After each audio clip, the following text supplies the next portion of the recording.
In the scorching stillness of rural Texas, an old man in a battered '89 Ford pickup was about to face down a wall of chrome and leather. A simple afternoon drive with his dog turned deadly when the Devil's Chain Gang boxed him in at the narrow Thorn Creek Bridge. Chuck Norris wasn't your typical retiree. For decades, he'd served as an elite martial artist, actor, and U.S. Air Force veteran, known for dismantling opponents with surgical precision and unshakable calm.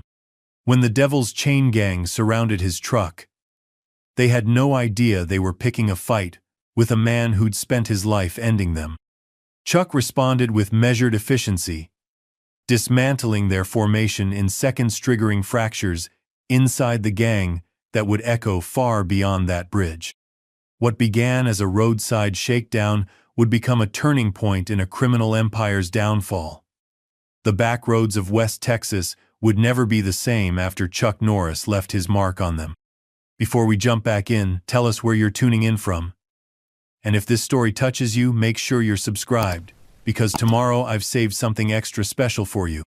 The sun blazed mercilessly over the Texas highway, turning the two-lane stretch of asphalt into a shimmering mirage that wavered in the distance. Heat rose in visible waves, distorting the horizon where dusty brown earth met relentless blue sky. It was the kind of scorching afternoon when most locals knew better than to venture out, when the very air felt thick enough to chew and even the vultures sought shelter. Chuck Norris adjusted his worn cowboy hat, pushing it back slightly from his weathered brow. His calloused fingers tapped a quiet rhythm against the cracked steering wheel of his '89 Ford pickup. The truck, once blue, now a patchwork of rust and sun-bleached paint, rolled steadily along Highway 62, 20 miles outside the town of Fort Hancock. Beside him, sprawled across the passenger seat, with his head hanging half out the open window, Dusty panted contentedly. The German Shepherd mix, graying around the muzzle, seemed impervious to the heat, his tongue lolling lazily as the warm air rushed past. Chuck glanced at his companion, the corner of his mouth lifting in the ghost of a smile. "Not much farther," he said, voice low and graveled with age, the words barely audible above the rumble of the engine and the whine of the struggling air conditioner. Years of solitude had made conversation a luxury rather than a necessity. Phrases came out clipped, efficient, like everything else about the man. At 65, Chuck Norris carried his years with the same quiet dignity he'd carried everything else in his life. War medals, championship belts, the weight of too many goodbyes. His frame remained solid, if slightly leaner than in his prime, a testament to a lifetime of discipline that hadn't faded with the decades. The narrow bridge spanning Thorn Creek appeared ahead, a bottleneck on the otherwise empty highway. Chuck eased his foot off the accelerator, the old truck slowing as they approached. Through his rearview mirror, he caught the first glint of something metallic on the road behind him, chrome flashing in the sunlight, then disappearing behind a rise. Dusty's ears perked slightly, his head lifting as he sensed the change in Chuck's posture. The dog's eyes, sharp despite his years, followed his master's gaze to the mirror. Chuck had heard them before he saw them, the distant rumble growing steadily louder, like thunder approaching across the plains. But this wasn't nature's warning. This was man-made, synchronized growl of motorcycle engines being pushed hard, eating up the distance between them and his truck with deliberate speed. The first bike crested the rise behind him. Then another, and another, a staggered formation of gleaming machines and leather-clad riders appearing in his mirrors like a swarm materializing from the heat waves. 8 riders in total, moving with practiced precision, their engines harmonizing into a predatory growl as they closed the gap. Chuck's expression remained unchanged, eyes steady on the road ahead. Only the slightest tightening of his fingers on the wheel betrayed any recognition of what was coming. The Devil's Chain Gang. He'd heard about them in town, everyone had. They'd established themselves across 3 counties over the past 2 years, claiming the highways as their territory. Started with simple intimidation, blocking roads, surrounding cars, scaring tourists and locals alike, before escalating to extortion from truckers and businesses along their routes. Local law enforcement seemed perpetually one step behind, either undermanned or unwilling to confront the growing problem head-on. The lead rider cut his bike sharply, pulling alongside Chuck's driver's side window. Even without looking directly, Chuck took in the details: the sleek black Harley with custom chromework, the rider's heavily tattooed forearms, the leather cut emblazoned with the gang's insignia, a broken chain twisted into the shape of horns. Rider Chain. Maddox, the gang's leader, though Chuck didn't know him by name yet. What he did recognize was the predatory confidence in how the man handled his machine, the casual ownership with which he commanded not just his bike, but the space around it. It was a dominance display Chuck had seen countless times before, across jungles and deserts, fighting rings and battlefields, the peacocking of someone who believed fear and respect were the same thing. Chuck kept his eyes on the bridge ahead, maintaining his speed. Two more riders appeared in his peripheral vision, flanking his truck on the right side. One slapped the passenger door hard enough to make the metal ring, startling Dusty, who pulled his head in from the window but remained otherwise composed, watching the bikers with alert, unworried eyes. "Switch, circle back," came a command from the lead rider, voice raised above the engine noise. "Box him in." The biker who'd slapped Chuck's truck leaned, with a gaunt face partly hidden behind mirrored sunglasses, revved his engine and peeled away, cutting behind the pickup to approach again from the rear. As they neared the bridge, another rider pulled ahead, then abruptly slowed, forcing Chuck to brake. The truck's worn suspension groaned in protest as it lurched to a near stop. Within seconds, the remaining bikes had surrounded him completely, 2 in front, 3 behind. One on either side, a practiced maneuver that left the truck trapped in a rolling cage of chrome and leather. The lead rider gestured sharply, and as one, the entire formation slowed to a complete stop just before the bridge, engines still rumbling, effectively blocking the entire road. In his rearview mirror, Chuck watched the biker called Switch dismount, strutting toward the truck with exaggerated swagger. Another rider removed their helmet, revealing a woman with sharp features and dark hair pulled back in a tight braid mara. Though again, her name meant nothing to Chuck yet. Unlike the others, she remained on her bike, watching the truck with narrowed eyes. Chuck turned off his engine. The sudden absence of its rumble made the motorcycle's growl seem louder, more aggressive. He sat motionless, hands resting lightly on the wheel, eyes hidden behind reflective aviator sunglasses that revealed nothing of his thoughts. Dusty shifted in the passenger seat, moving closer to his master, but showed none of the agitation or fear a normal dog might display. Like Chuck, he simply waited, calm and alert. Switch approached the driver's side window, tapping the glass with a ringed knuckle. "Hey, old-timer," he called, voice mockingly cheerful. "Toll bridge ahead." Chuck remained still, his weathered face impassive beneath the shadow of his hat.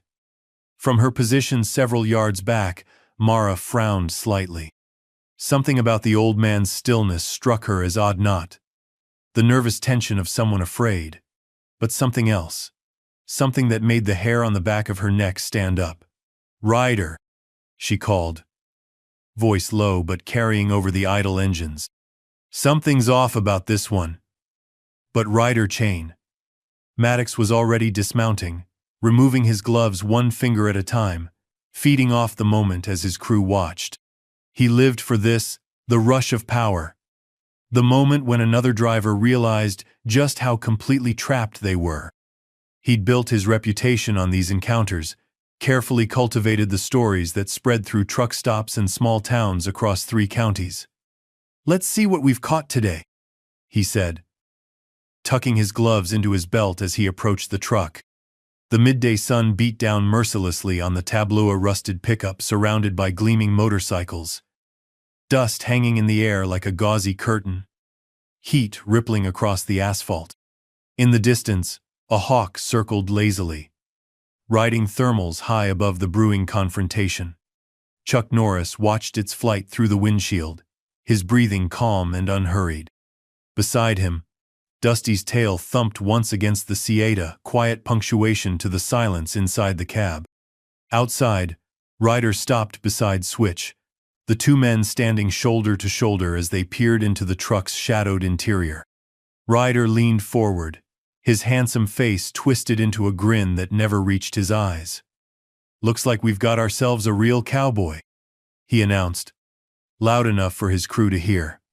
"Welcome to our highway, partner." Chuck turned his head slowly, meeting Ryder's gaze through his sunglasses. He didn't speak. Didn't need to. The confrontation had begun. The silence stretched between them, broken only by the rumble of idling motorcycles and the distant cry of a hawk circling overhead. Ryder's grin remained fixed, but something flickered behind his eyes, the first seed of irritation taking root. People reacted when he approached their vehicles with fear, anger, sometimes tearful pleas. Silence wasn't in the script. He knocked on the window with his knuckles. Harder this time. The sound echoed inside the truck's cab like distant gunfire. "Hey, old man, you gone deaf in there?" Ryder's voice carried the dangerous edge of someone unused to being ignored. "I'm talking to you." Chuck studied him through the glass, taking in the calculated dishevelment of the man's appearance. The designer stubble, the artfully tousled dark hair, the expensive leather cut over a t-shirt that probably cost more than most people's entire outfits.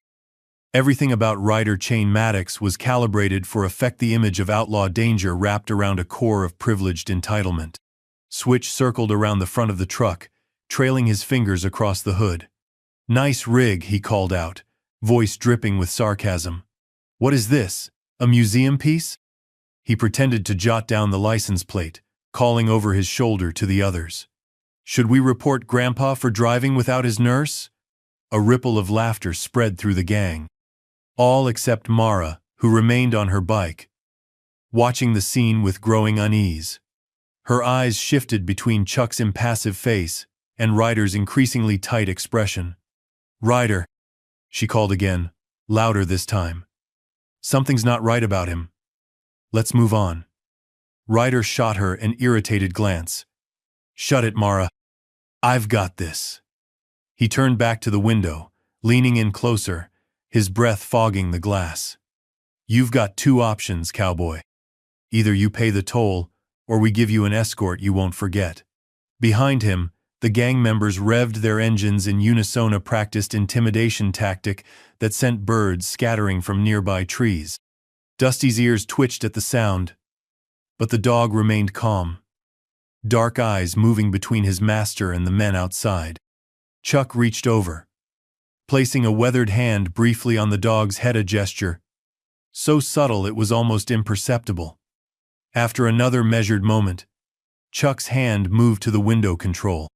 The ancient motor whirred as the glass lowered, just enough to create a narrow gap between them.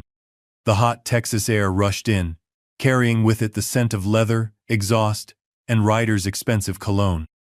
Chuck's voice, when it finally came, was low and measured, quiet enough that Ryder had to lean in to hear it clearly over the rumbling engines. "You done?" 2 words. No anger, no fear, just a simple question delivered with the steady calm of someone asking about the weather.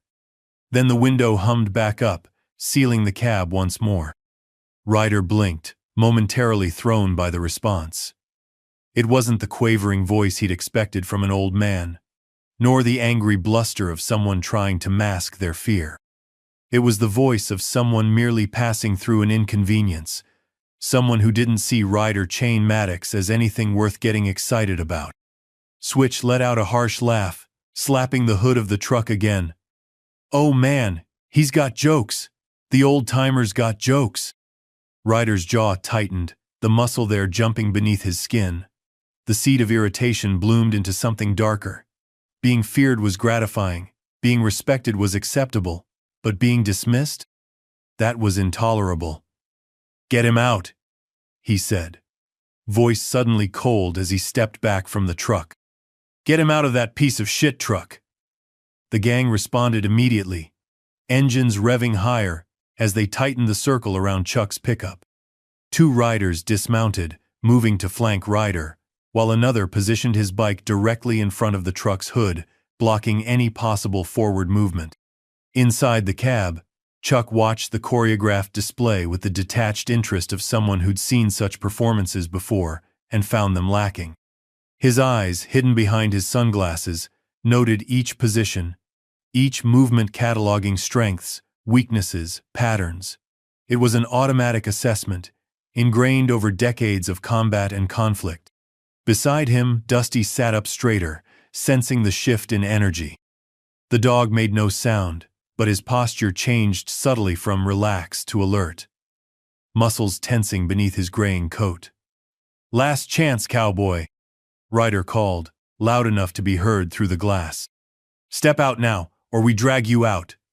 Chuck's gaze shifted to his rearview mirror, then the side mirrors, taking in the complete picture. 8 gang members, most still on their bikes. Ryder and 2 others directly outside his door. The narrow bridge ahead offering no escape route. The calculation took less than a second, a lifetime of split-second decisions distilled into instant clarity. He reached over to Dusty, giving the dog's ear a gentle scratch. "Stay," he murmured, the command barely audible. Then he turned off the ignition. The sudden silence as the truck's engine died seemed to amplify the motorcycle's growl. Chuck removed his sunglasses, folding them deliberately and placing them on the dashboard. His eyes, when finally revealed, were startlingly clear pale blue and sharp as winter ice, incongruous in his sun-weathered face. Switch, catching a glimpse of those eyes, felt his mocking smile falter slightly. Chuck reached for his hat, adjusting it lower over his brow, then opened the driver's side door. It creaked in protest, a sound that seemed to stretch across the scorching afternoon. The Texas heat hit him like a physical wall as he stepped out, boots crunching on the gravel shoulder. He stood straight, unhurried, his movements deliberately measured. Though not tall, perhaps 5'10", there was a density to his presence, a groundedness that made him seem immovable. Ryder, several inches taller, took an instinctive half-step back before catching himself. Well, he recovered quickly, voice loud for his audience's benefit. The cowboy finally decides to join the party. Chuck said nothing, merely regarding Ryder with those unsettling pale eyes. His silence was not passive, it was a void that seemed to draw words from others, compelling them to fill the emptiness he created. Switch circled around, unable to resist the pull. "What's the matter, old man? Cat got your tongue? Or you just realizing you picked the wrong road to drive down today?" From her position several yards back, Mara felt the wrongness of the situation intensify. There was something in the old man's stance, a coiled readiness beneath the stillness that set off warning bells. She'd grown up around dangerous men, learned to read the signs most people missed. This man didn't stand like someone afraid. He stood like someone assessing.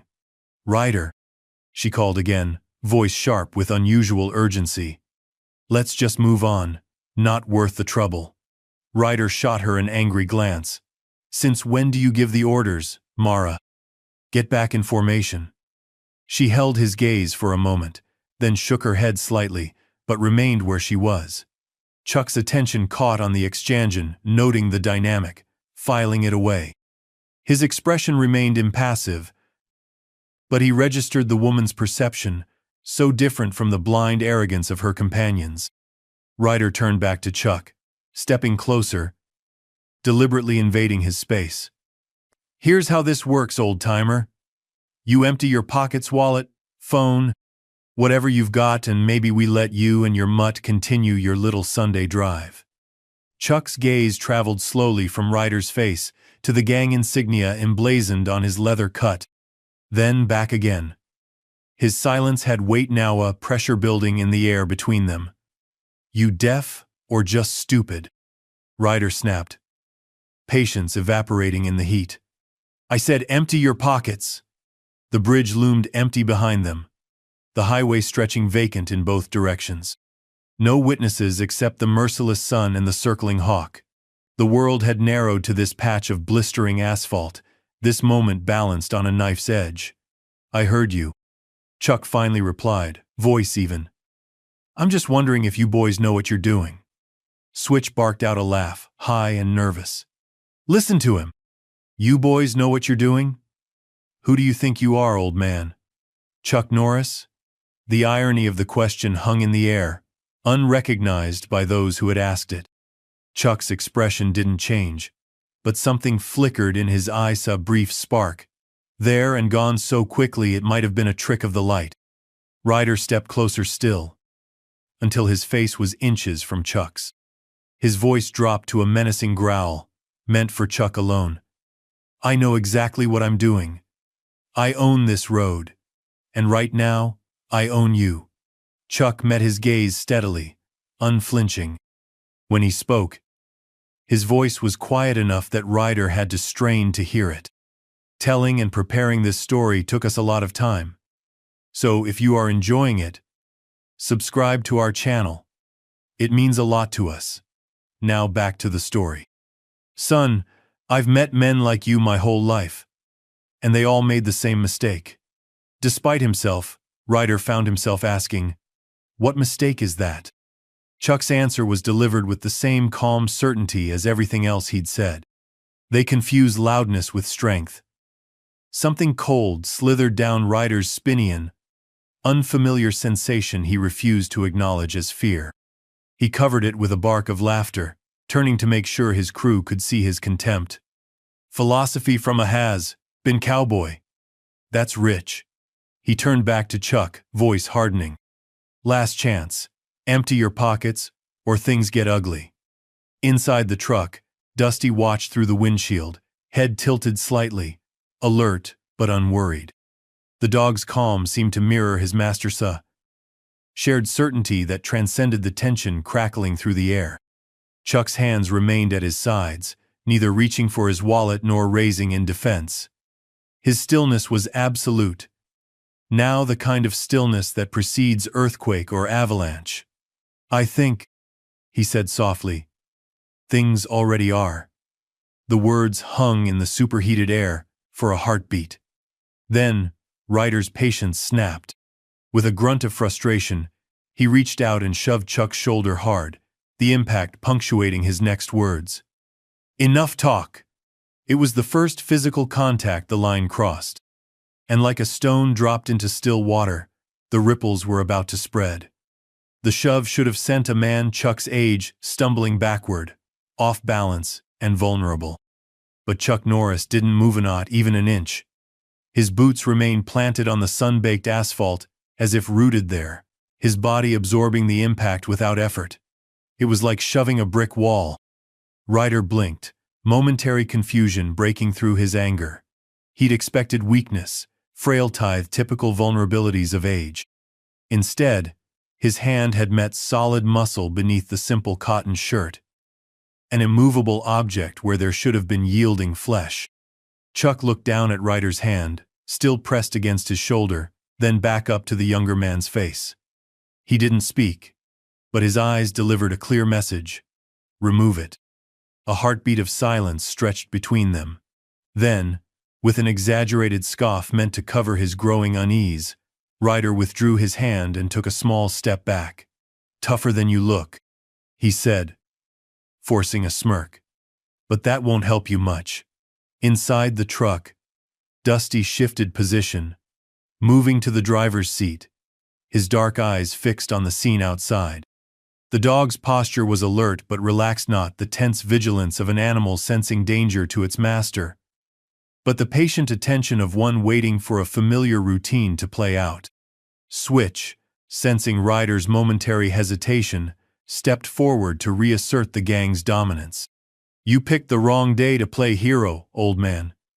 He circled Chuck, moving with the exaggerated swagger of someone performing for an audience.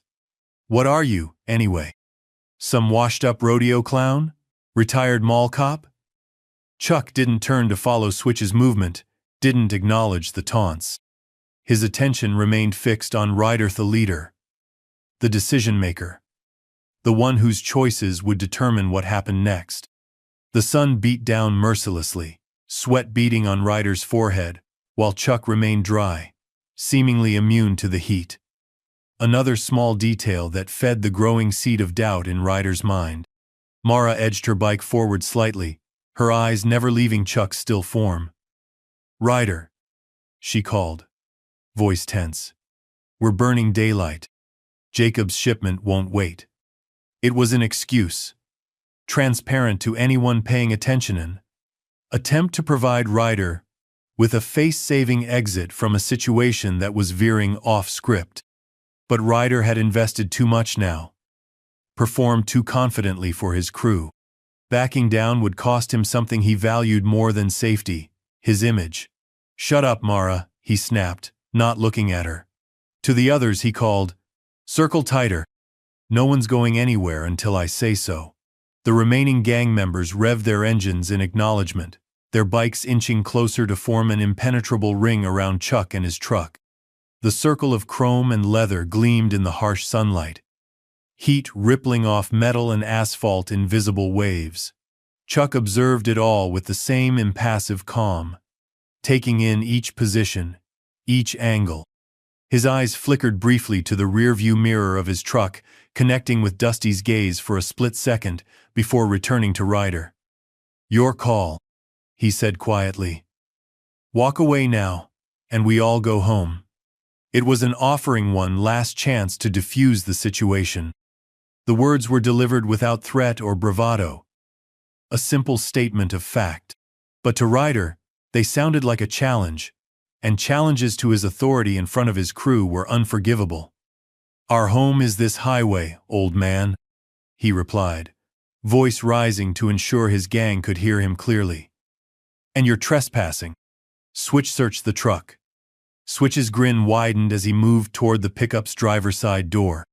"Let's see what Grandpa's hauling." "I wouldn't," Chuck said, the words stopping Switch mid-stride. Again, no threat in the tone, just a calm advisement. Switch hesitated, glancing at Ryder for direction. Ryder's face darkened. "What did I just say?" "Search the damn truck!" With a nervous laugh, Switch resumed his approach, reaching for the door handle only to freeze at the sound that greeted him. A low, steady growl emanating from inside the cab. Dusty hadn't moved from the driver's seat, hadn't bared his teeth or made any aggressive motion. But the sound coming from the German shepherd's throat carried ancient warning, primal and unmistakable. Switch backed away quickly, hand dropping from the door. "Whoa, easy. He's got a junkyard dog in there." "Scared of a mutt, Switch?" Ryder scoffed. But he made no move to approach the truck himself. Chuck's gaze remained level, his voice matter of fact. "His name's Dusty. He doesn't bite unless I tell him to." A brief pause, then, "I haven't told him to. Yet." The subtle emphasis on the last word hung in the air. Ryder felt the dynamic shifting beneath his feet control, slipping away with each passing second. The old man's composure was unnerving. The dog's growl, unsettling. Worse, he could sense his crew watching, gauging his response, measuring his authority against this unexpected resistance. He took a step closer to Chuck, deliberately crowding him, trying to use his height advantage to intimidate. "You think I'm scared of you and your mutt? Do you have any idea who you're dealing with?" Chuck looked up at him, unimpressed by the height difference. "Do you?" The quiet question landed like a stone in still water, ripples of uncertainty spreading outward. For the first time, Ryder felt a flicker of genuine doubt. Who was this old man? Why wasn't he afraid? From her position on the periphery, Mara studied Chuck more intently. The way he stood, balanced and grounded, the weathered hands hanging loose at his sides, relaxed, yet ready. The clear eyes that missed nothing. Recognition dawned slowly. pieces clicking into place from half-remembered news stories and documentaries. "Ryder," she called sharply. "I need to talk to you. Now." The urgency in her voice was unmistakable, but Ryder was too far committed to his course. Backing away now would make him look weak. Indecisive qualities that would undermine his leadership more surely than any external challenge. "Whatever it is, it can wait," he replied without looking at her. To Chuck, he said, "Last chance, old-timer. Hand over your wallet and phone, or things get physical. Your choice." Switch and another gang member moved to flank Ryder, creating a wall of intimidation. The message was clear. 3 against 1, with the others ready to join, if needed. Chuck looked at each of them in turn, his expression unchanged. Then, with deliberate slowness, he removed his hat, revealing thinning hair still showing traces of its original ginger color among the gray. He placed the hat carefully on the hood of his truck. The simple action, unhurried, precise, carried an unexpected weight. It wasn't the gesture of someone preparing to surrender. It was the gesture of someone preparing to work. "I'm giving you boys one last opportunity," Chuck said, rolling his shoulders slightly to loosen them. "Get on your bikes and ride away. No hard feelings." Ryder's laugh was sharp, disbelieving. "Or what? You'll bore us to death with more cowboy wisdom?" Chuck didn't answer immediately. Instead, he glanced at the truck, making brief eye contact with Dusty through the windshield. No words were exchanged, but some communication passed between man and dog. The growling stopped. Dusty settled back in the seat, watching intently, but no longer vocalizing his warning. When Chuck turned back to Ryder, something had changed in his demeanor, subtle, nearly imperceptible, but present nonetheless. The passive waiting was gone, replaced by a quiet readiness that radiated from him like heat from the asphalt. "Or you learn a lesson your daddy should have taught you long ago," he finally answered, voice still measured. "About respecting your elders." Ryder's face flushed dark, with anger. "Respect is earned, old man." He took another step forward, fists clenching. "And you haven't earned shit." In the periphery, Mara dismounted from her bike, moving with sudden urgency. "Ryder, don't. I know who he is." But her warning came too late. Ryder lunged forward, throwing a lazy, arrogant jab aimed at Chuck's face, a bully's punch, meant to hurt and humiliate rather than seriously damage. It never connected. Chuck shifted slightly, a minimal movement, efficient and precise. Ryder's fist sailed past his ear, meeting nothing but hot Texas air. Before Ryder could register the miss, Chuck's hand shot up, palm flat against the younger man's chest, and pushed.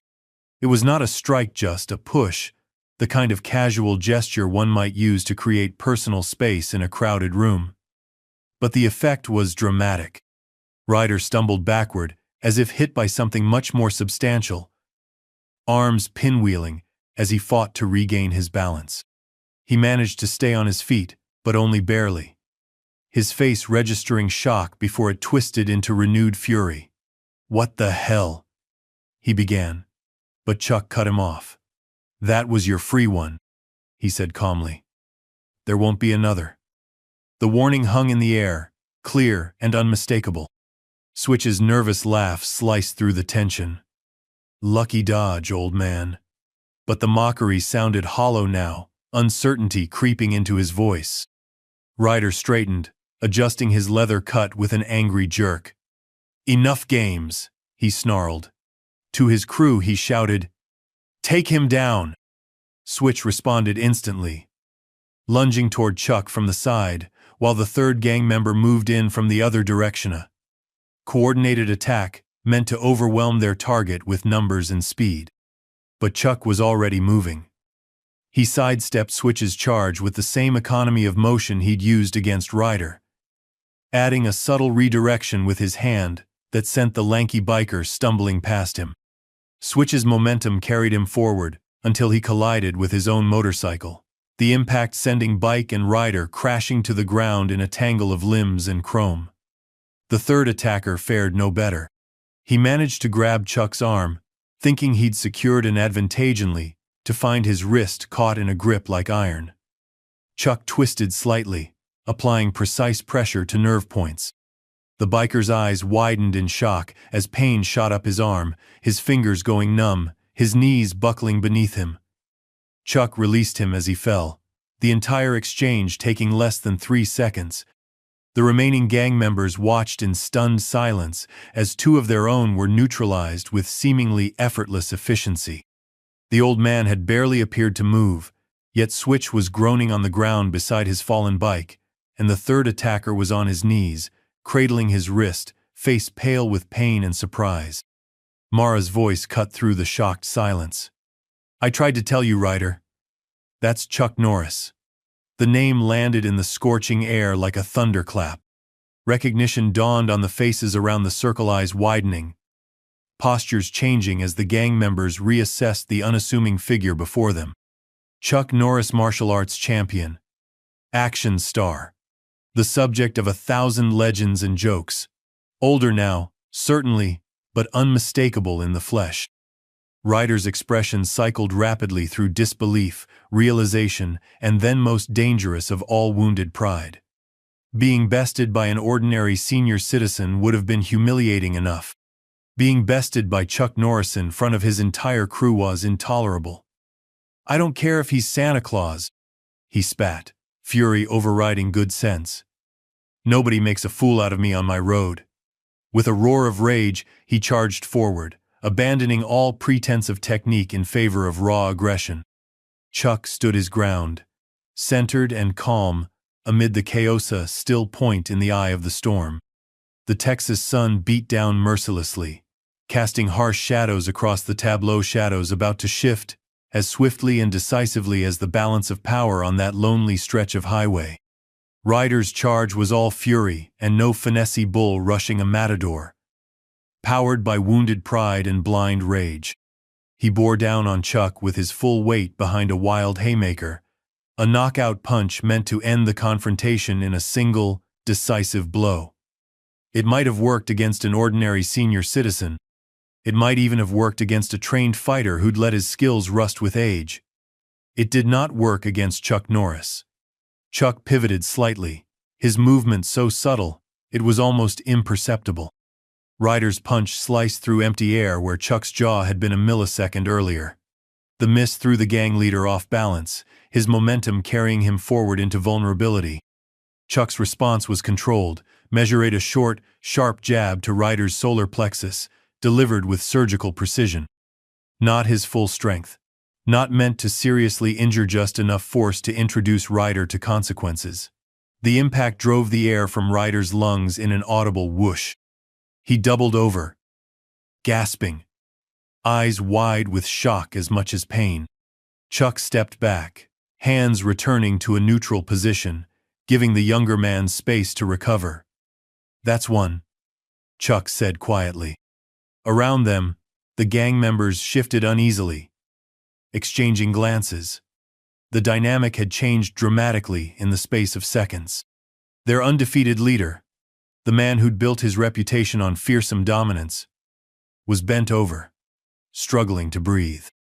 Switch had managed to regain his feet, pushing his fallen bike upright with a metallic scrape against asphalt. His earlier bravado had evaporated, replaced by wary calculation, as he looked from Ryder to Chuck and back again. Mara remained apart from the others, her expression a complex mix of concern and something almost like satisfaction. She'd tried to warn them, tried to prevent exactly this outcome. Now all she could do was watch as the inevitable played out. Ryder straightened slowly, one hand pressed against his midsection, face flushed with a dangerous combination of embarrassment and escalating rage.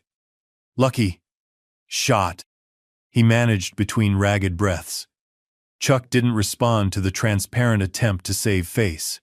He simply waited, his stance relaxed but ready, pale eyes watchful. Dusty observed from the truck, head tilted slightly, ears perked forward with interest. The dog seemed more curious than concerned, as if watching a familiar training exercise, rather than a genuine threat to his master. Ryder turned to his crew, seeking reinforcement. "What are you waiting for? Get him!" The command hung in the air, met with hesitation.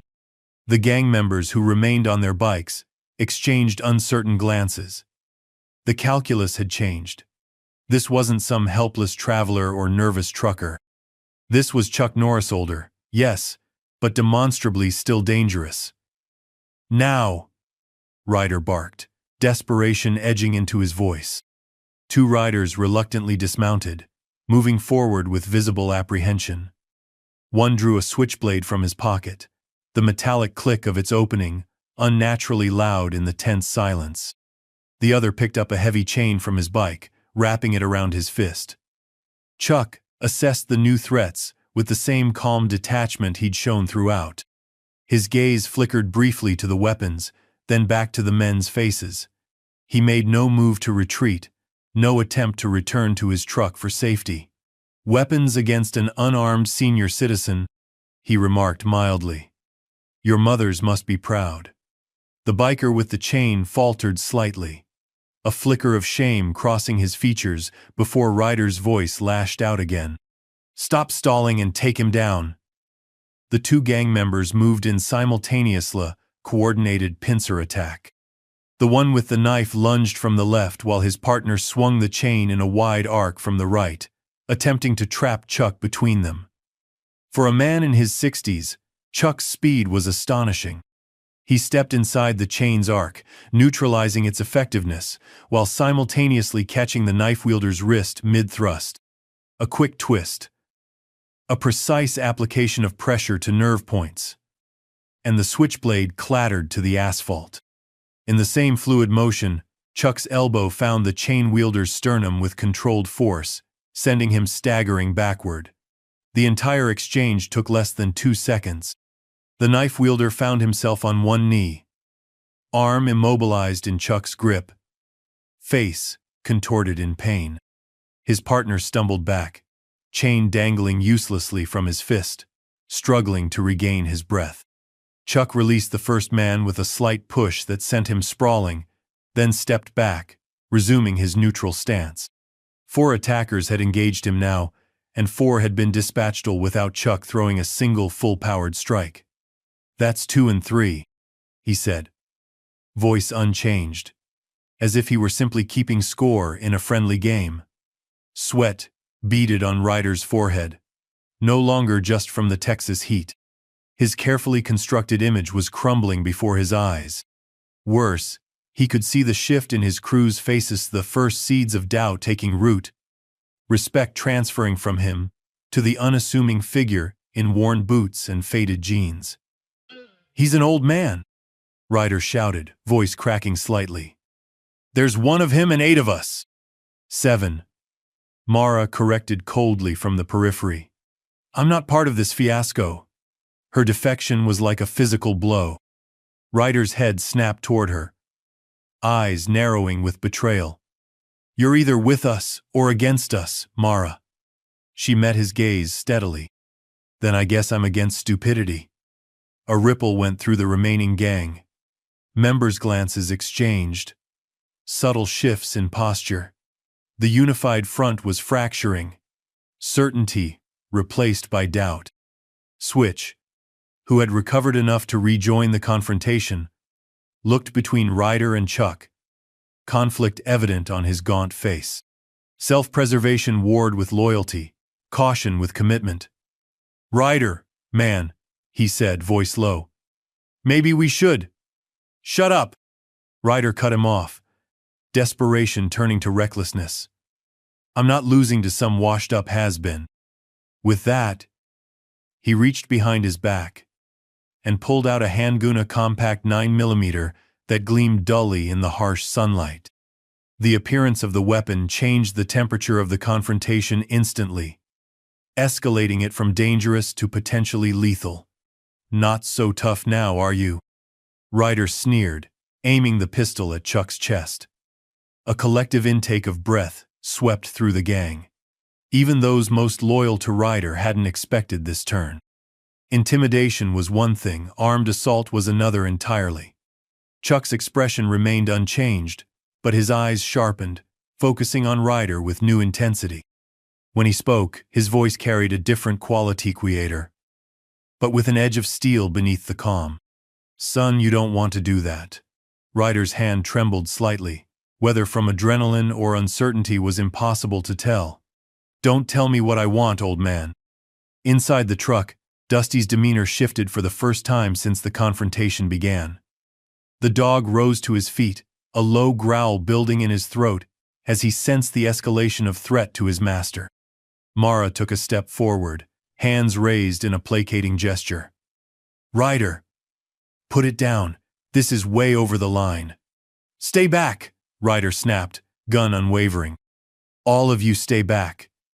This is between me and him now." Chuck's eyes never left Ryder's face, calm and steady despite the weapon pointed at his heart. "There's still a way out of this where nobody gets hurt," he said. "But you need to make the right choice now." Something in Chuck's voice, the absolute certainty, the complete lack of fear penetrated Ryder's rage. For a brief moment, doubt flickered across his features. The gun wavered almost imperceptibly. In that moment of hesitation, Chuck moved. His hand shot out with blinding speed, catching Ryder's wrist and directing the gun skyward in one smooth motion. His other hand delivered a precise strike to Ryder's elbow, not enough to break, but enough to send shock waves of pain up the arm, causing Ryder's fingers to spasm open. The gun fell from nerveless fingers. Chuck caught it before it hit the ground, ejected the magazine with practiced ease, and cleared the chamber. The bullet popped out, landing in the dust at their feet, a small, lethal thing, rendered harmless. The entire disarm took less than a heartbeat. One moment Ryder had control, the next he was weaponless, his arm trapped in Chuck's iron grip. A collective gasp went up from the watching gang members. It hadn't even looked real, more like a magic trick than a physical confrontation. One moment the gun was there. The next it wasn't. "That's 4, Chuck said quietly, releasing Ryder's arm and stepping back. He tucked the emptied gun into his own waistband and pocketed the magazine. "And that's enough." Ryder staggered backward, clutching his arm, face pale beneath his tan. The last vestiges of his bravado crumbled, replaced by naked fear as reality finally penetrated his understanding. This wasn't just some old man. This was something else, entirely a force of nature contained in human form. "Who?" he began, then swallowed hard. "Who the hell are you?" Chuck regarded him steadily, no triumph or anger in his expressions, just the same calm assessment he'd shown from the beginning. "Just a man passing through," he replied. "Who'd rather be on his way." The simplicity of the answer seemed to deflate Ryder further. He looked around at his crew, at the men nursing injuries, at Switch's conflicted expression, at Mara's knowing gaze. His kingdom of fear was collapsing around him, his authority evaporating in the merciless Texas sun. For the first time since the confrontation began, genuine uncertainty showed on Ryder's face, the expression of someone who had no idea what to do next, who had run out of script and bravado. In the distance, a new sound gradually became audible, the distinctive wail of a police siren, growing steadily louder as it approached from the direction of Fort Hancock. Chuck's eyes flickered toward the sound, then back to Ryder. "Sounds like we've got company coming," he observed mildly. "Might want to consider your options carefully." The siren's approach added urgency to an already charged situation. The gang members who were still on their bikes began revving engines, looking to Ryder for direction. But Ryder seemed frozen, caught between pride and pragmatism, unable to commit to either retreat or continued confrontation. Chuck turned away from him dismissively, walking back to his truck with unhurried steps. He retrieved his hat from the hood, dusting it off before placing it back on his head. To all appearances, he was simply a man concluding a roadside stop, unconcerned with the chaos around him. Dusty's tail thumped against the seat as Chuck approached, the dog's alert posture relaxing now that his master was returning. "He's just walking away," Switch muttered, disbelief evident in his voice. Mara was already back on her bike, kickstand up. "Be grateful that's all he's doing," she replied, loud enough for the others to hear. "Ryder, we need to go. Now." Her voice seemed to break through Ryder's paralysis. He straightened, cradling his arm, face hardening as he attempted to reassert control. "Everyone mount up," he ordered, voice rough. "We're moving out." The gang scrambled to comply, those who had been knocked down during the confrontation helping each other to their feet, retrieving scattered equipment, righting fallen bikes. The cohesion that had characterized their earlier formation was gone, replaced by hurried, individual actions. As Chuck reached for his truck's door handle, Ryder called out one last time, "This isn't over, old man." Chuck paused, turning to regard him with those unnervingly calm eyes. He said nothing, just looked at Ryder for a long moment, his silence more eloquent than any threat could have been. Then he nodded once, a gesture that could have meant anything or nothing, and climbed into his truck. The siren grew louder, now accompanied by the flash of lights visible in the distance. The gang's departure took on new urgency, engines roaring to life, tires spinning on hot asphalt as they peeled away from the confrontation site. Ryder was the last to mount up, his face a mask of conflicted emotions: humiliation, fear, lingering anger. He cast one final glance at Chuck's truck before gunning his engine and speeding after his crew, dust billowing in his wake. Chuck watched them go in his rearview mirror, expression unchanged. Beside him, Dusty settled back into the passenger seat, panting contentedly as if nothing unusual had occurred. "Good boy," Chuck murmured, scratching behind the dog's ears. He started the engine, its familiar rumble filling the cab. As the last of the bikers disappeared around a bend in the highway, Chuck put the truck in gear. The patrol car was visible now, approaching rapidly from the opposite direction, lights flashing against the backdrop of endless Texas sky. Chuck pulled forward slowly, positioning his truck at the side of the road to let the patrol car pass.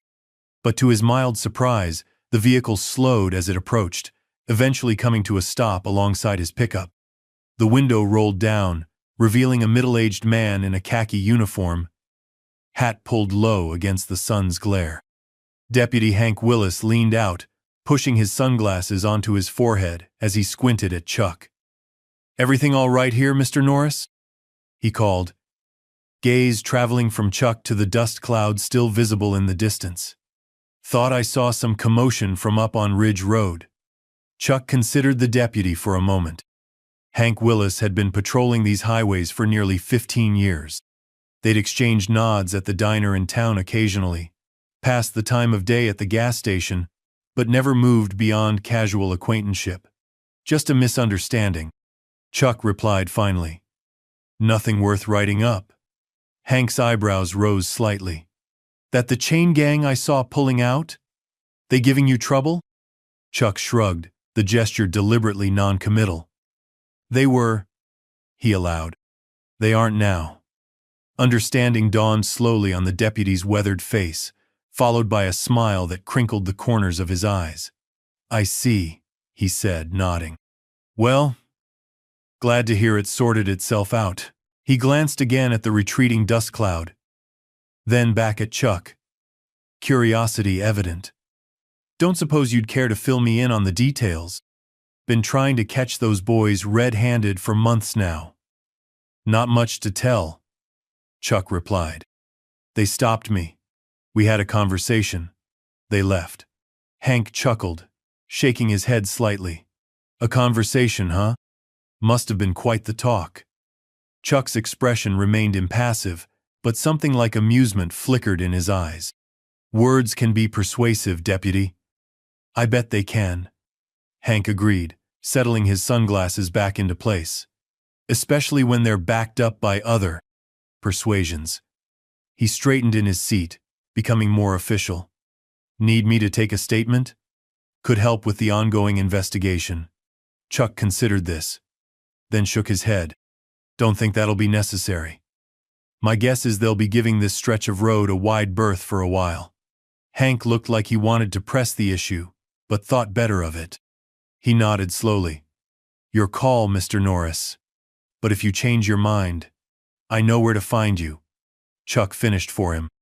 A moment of understanding passed between the two, meant the acknowledgement that some problems solve themselves without needing to involve paperwork or official channels. Hank touched the brim of his hat in a casual salute. You have yourself a good day then. Drive safe.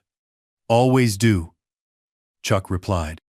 The deputy pulled away, making a U-turn to head back toward town, leaving Chuck once more alone on the empty highway. Dusty yawned widely, stretching in the passenger seat before settling back down, apparently ready to resume their journey as if it had never been interrupted. Chuck put the truck in gear, easing back onto the road.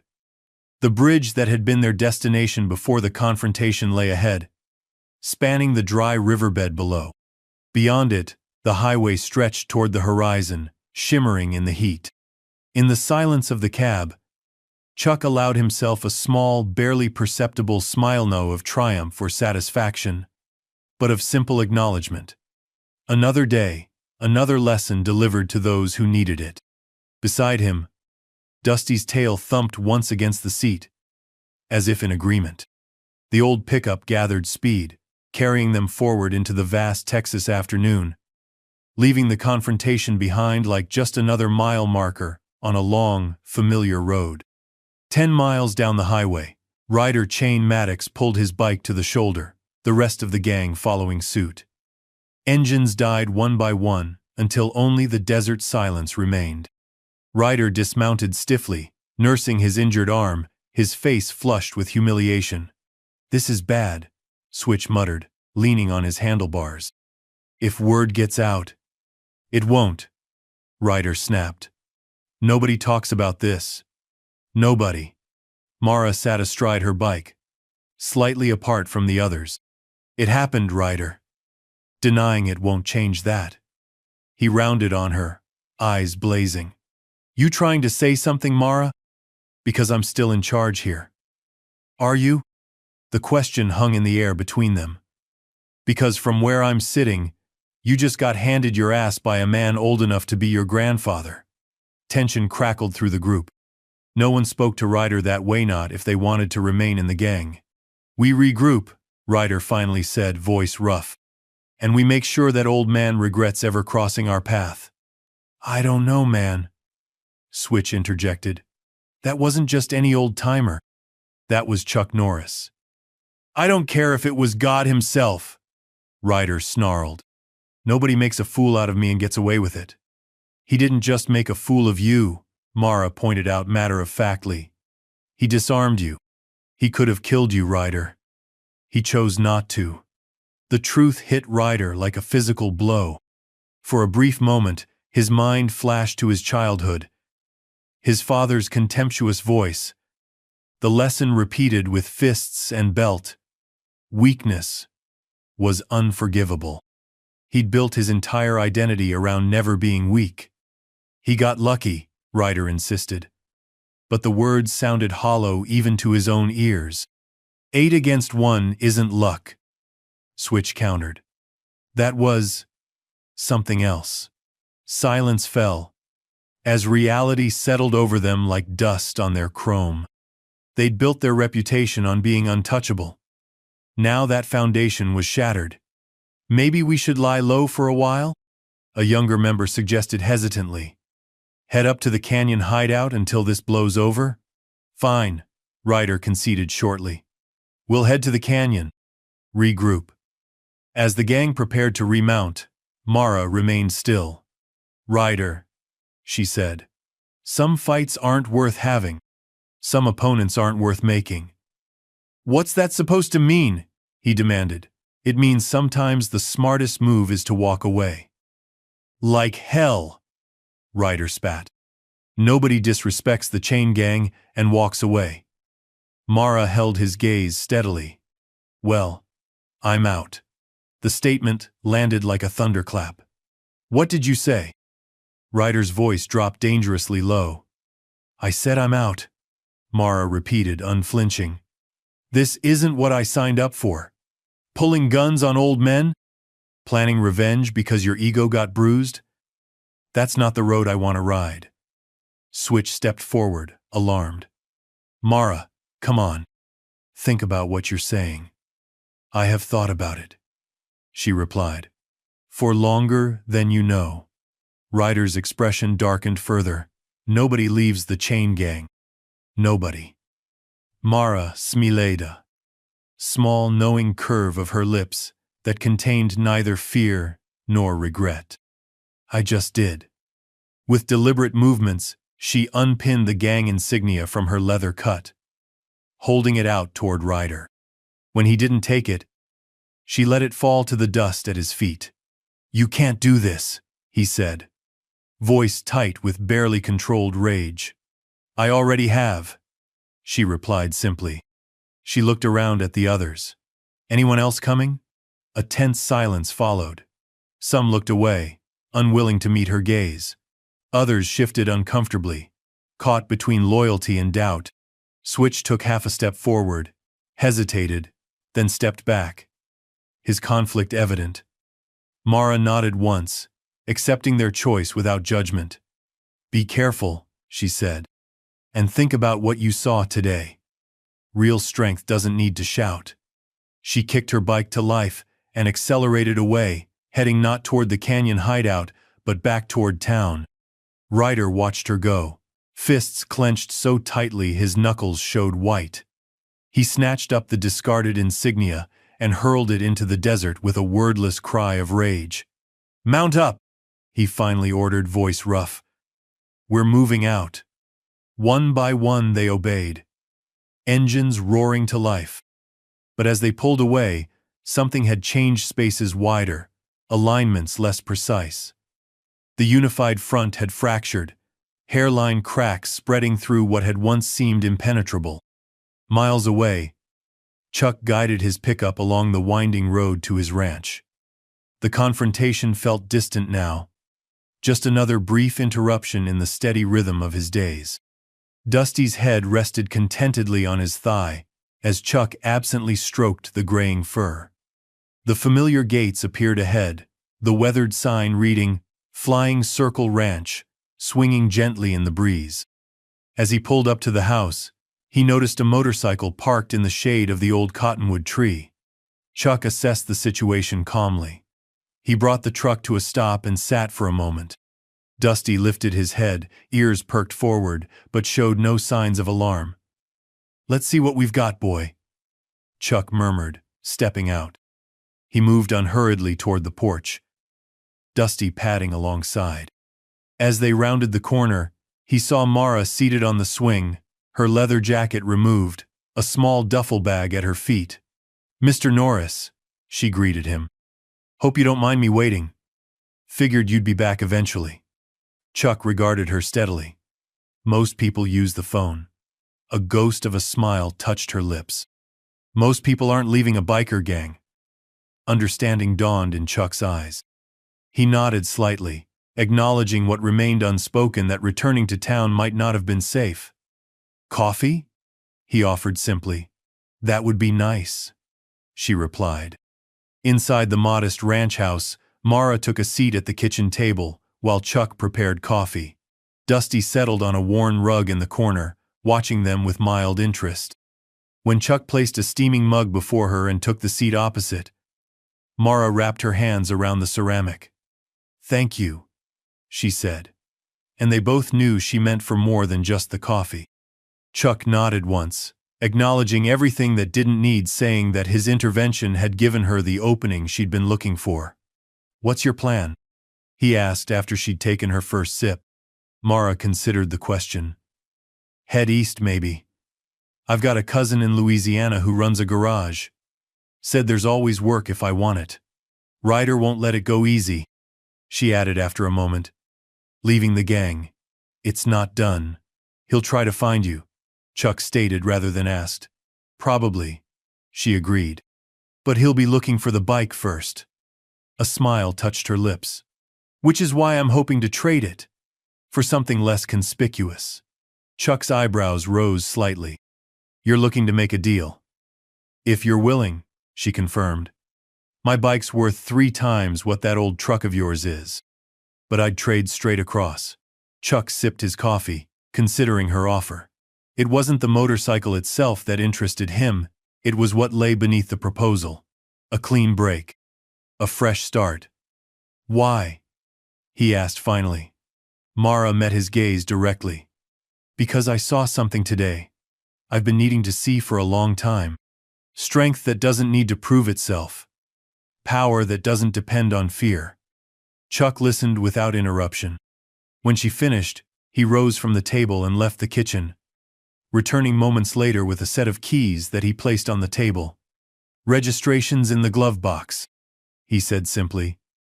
It's not much, but it'll get you to Louisiana. Mara stared at the keys, then up at Chuck, surprise evident. You're serious? Trade seems fair to me, he replied with a slight shrug. She reached for the keys hesitantly. I don't know what to say. Nothing needs saying, Chuck answered. Sometimes the right road isn't the one you started on. 3 weeks later, the Bell County diner buzzed with the typical morning crowd, truckers fueling up before long hauls, farmers grabbing coffee after pre-dawn chores, locals gossiping over plates of eggs and hash browns.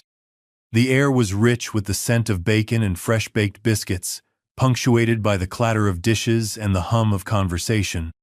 Chuck Norris sat in his usual booth by the window, nursing a mug of black coffee as he scanned the local newspaper.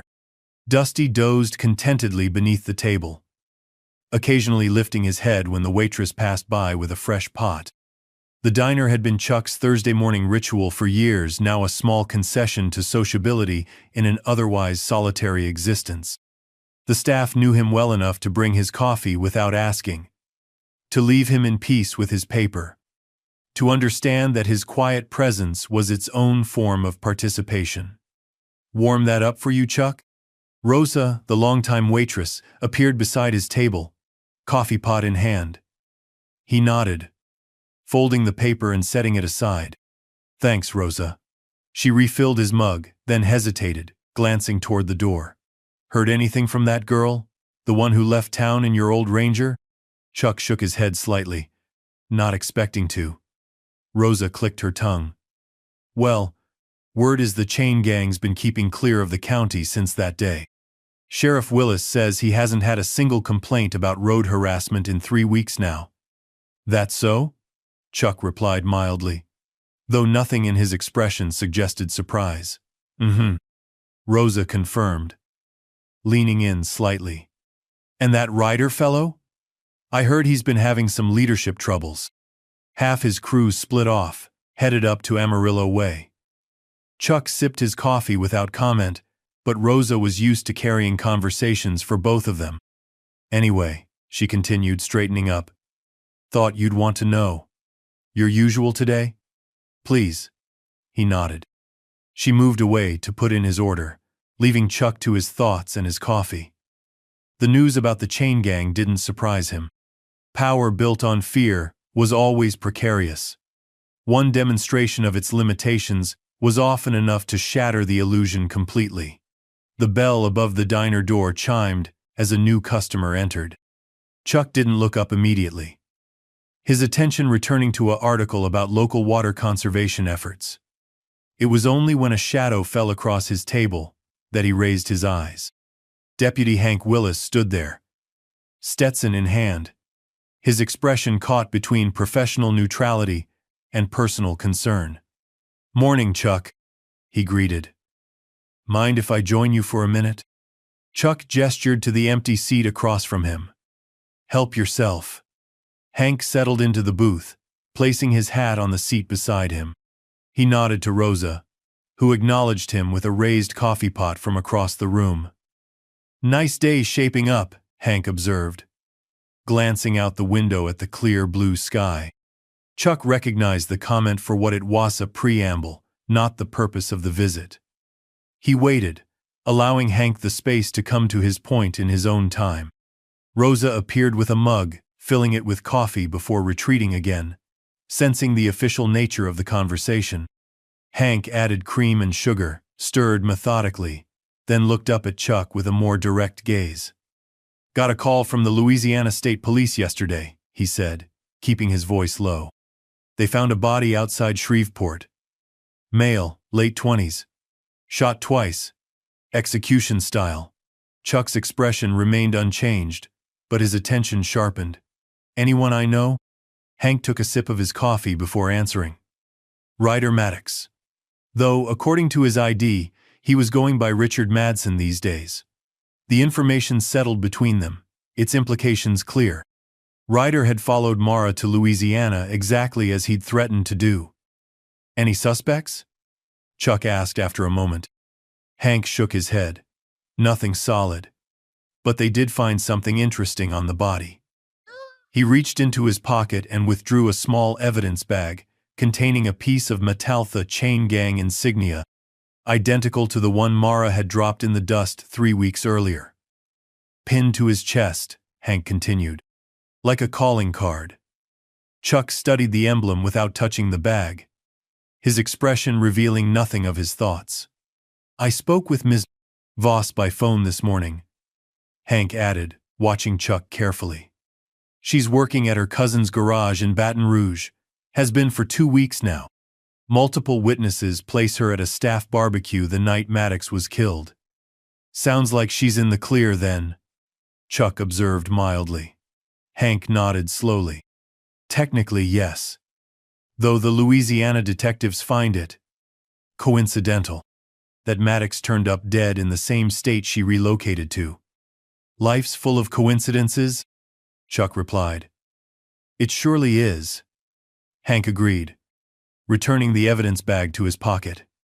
"Anyway, I thought you should know. Given your brief acquaintance with the parties involved." Chuck nodded once, acknowledging the courtesy. "Appreciate it." They fell into a companionable silence, sipping their coffee as the diner's usual rhythm continued around theme orders called "Plates Delivered." Conversations flowing like the coffee Rosa poured with practiced efficiency. After a few minutes, Hank spoke again, his tone more casual. "Saw your old truck yesterday, by the way. Parked outside Henderson's auto body." Chuck raised an eyebrow slightly. "That so?" "Mm-hmm," Hank confirmed. "Getting a fresh paint job, looks like. Owner told me he bought it from some woman passing through. Said she gave him a deal he couldn't refuse." A hint of amusement touched Chuck's eyes. "Smart business." "Indeed," Hank agreed. He drained the last of his coffee and stood, retrieving his hat. "Well, I should get back to it. Thanks for the coffee and conversation, Chuck." Chuck nodded. "Anytime, Deputy." Hank settled his hat on his head, hesitated, then added in a lower voice, "You know, Chuck, some might say justice and the law don't always line up perfectly." Chuck met his gaze steadily. "Some might," he agreed. "But I've always found," Hank continued thoughtfully, "that in the long run, they tend to reach similar destinations, just by different roads." With that philosophical observation hanging in the air, Hank tipped his hat slightly and departed, the bell chiming again as the door closed behind him. Chuck returned to his newspaper, but his thoughts were elsewhere, following the threads of consequence that stretched from a confrontation on a sun-baked highway to a body found in the Louisiana night. He hadn't expected Ryder to let go so easily. Hadn't expected him to accept defeat and move on. Men like that rarely did. Rosa appeared with his breakfast, 2 eggs over easy, bacon, wheat, toast, setting the plate before him with a flourish. "There you go, On. Need anything else?" Chuck shook his head. "This is fine, thank you." As she moved away, the bell above the door chimed once more. Chuck glanced up automatically, then paused, fork halfway to his mouth. A woman stood in the entrance, scanning the diner. Her dark hair was pulled back in a practical ponytail, her clothes simple and functional: jeans, boots, a plain blue work shirt with Lou's Auto Repair embroidered on the pocket. She carried herself differently than when he'd last seen. Her shoulders straighter, chin higher, gaze more direct. Mara Voss had changed in 3 weeks, and not just in appearance. She spotted him by the window and made her way through the bustling diner, nodding politely to Rosa as she passed. When she reached his table, she didn't sit immediately, instead standing with one hand resting lightly on the back of the empty chair. "Mind if I join you?" she asked, echoing Hank's earlier words. Chuck gestured to the seat, just as he had for the deputy. "Help yourself." Mara settled into the chair, folding her hands on the table before her. Up close, the changes in her were even more apparent, a calmness in her eyes that hadn't been there before. A steadiness to her presence that spoke of battles fought and decisions made. "You're a long way from Baton Rouge," Chuck observed mildly. A small smile touched her lips. "Word travels fast. Small communities," he replied with a slight shrug. "Not much stays secret for long." Rosa approached, coffee pot in hand. "Can I get you something, honey?" "Just coffee, thanks," Mara answered. When Rosa had filled her mug and departed, Mara wrapped her hands around the warm ceramic, her expression growing more serious. "I suppose you've heard about Ryder," she said, her voice low enough that it wouldn't carry to neighboring tables. Chuck nodded once. "Deputy Willis mentioned it." "I didn't kill him," she stated, meeting his gaze directly. "Didn't think you did," Chuck replied simply. Mara studied him for a moment, then nodded, accepting his response at face value.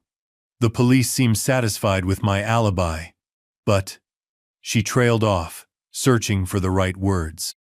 "But you have your suspicions," Chuck finished for her. "Switch contacted me a week ago," she explained.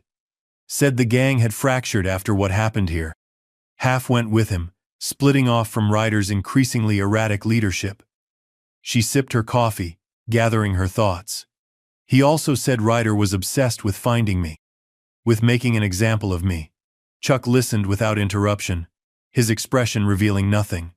2 days later, Ryder turns up dead," Mara continued, "with our insignia pinned to his chest." "Sounds like internal politics," Chuck observed. Mara nodded slowly. "That's what I thought too. Switch taking over, eliminating the competition." She hesitated, then added, "But there's something else. Switch told me he's changing the gang's focus, moving away from highway harassment, focusing on motorcycle shows, charity rides, legitimate activities." "Quite the transformation," Chuck remarked. "He said something stuck with him." Mara continued, watching Chuck's face carefully. "Something about real strength, not needing to shout."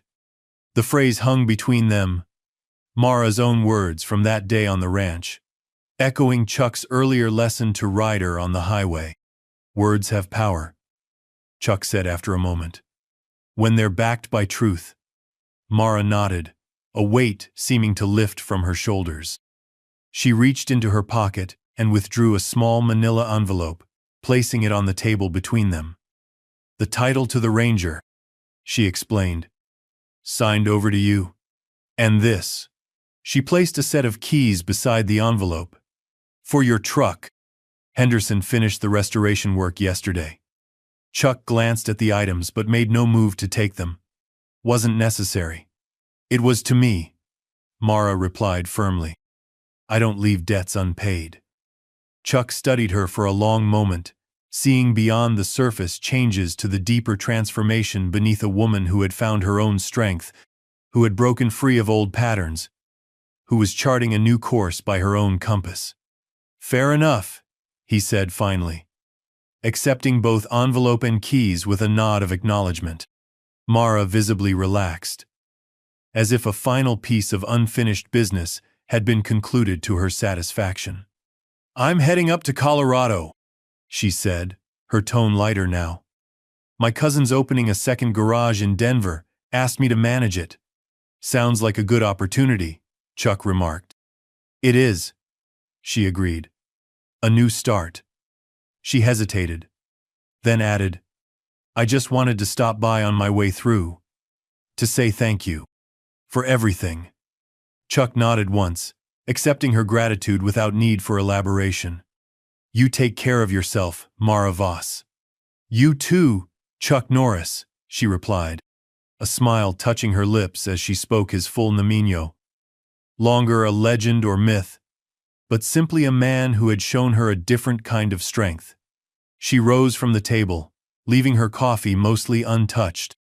With a final nod of farewell, she turned and made her way back through the diner, the bell chiming softly as she departed. Chuck watched her go, noting the confidence in her stride, the purpose in her movement. Another page turned, another chapter closed. He returned to his breakfast, cutting into his eggs with methodical precision. Beneath the table, Dusty shifted position, settling more comfortably against his master's boot. Outside, the Texas morning continued to unfold, sun climbing higher, shadows shortening, the world spinning on as it always had and always would. Chuck Norris was just one man in that vast turning. But today, as on so many days before, he had made his small mark upon it. Not with noise or spectacle, not with domination or fear, but with the quiet strength that came from knowing exactly who he was and standing firm in that knowledge. As he had shown Ryder and his gang on that dusty highway, as he had reminded Mara during their brief acquaintance, true power didn't need to announce itself with threats and bravado. Real strength was measured in self-control, in precision, in the refusal to be provoked. And respect? That couldn't be taken. It could only be earned quietly, consistently, one choice at a time. Chuck finished his meal, left payment on the table with his customary generous tip, and rose to leave. Dusty stretched and stood beside him, ready as always to follow wherever his master led.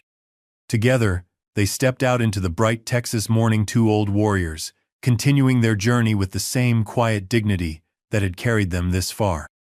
The road stretched before them, endless with possibility, waiting to see what they would make of it. Up next, we have two more incredible stories that are waiting for you. Just click the image you want to watch, and it will take you there. If you enjoyed this video, make sure to subscribe. It would mean a lot.